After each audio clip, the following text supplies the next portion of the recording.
All right guys, Kane from Garage 11, and a lot of you guys have been asking about how we got the brake line for this particular bike here. That's a 1994 CR250 we are restoring for a customer at the moment. Now, that particular brake line, when you go to look at it on CMS or any other parts place, it is out of stock. What you've got to remember, and the key thing about all of this restoration stuff, and particularly with Hondas, we get a lot of people saying, how'd you find this, how'd you find that, all that sort of stuff. A lot of this stuff is interchangeable. Honda are very good at reusing parts.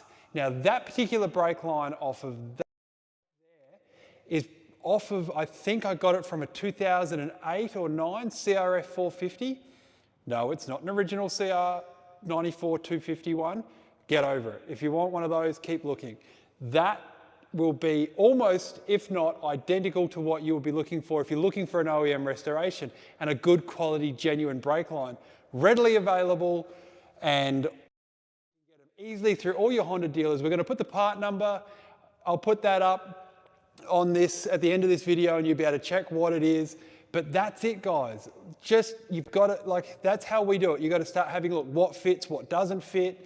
Ask a question. We're going to start giving a little bit more tips and tricks away for our subscribers. So if you do want to get some more information and if you do want to get one-on-one personal help with you, we offer a webcam service for all of our all our subscribers, so we can have a time during the week or whenever you need to, and we can talk face-to-face about what issues you're having and problems like that and how you can solve them and what we think and how we would do it. So there you go, guys. A little bit of a free trick for you. If you're looking for OEM brake lines for old mid-90s Hondas, probably post-90 late model stuff fits.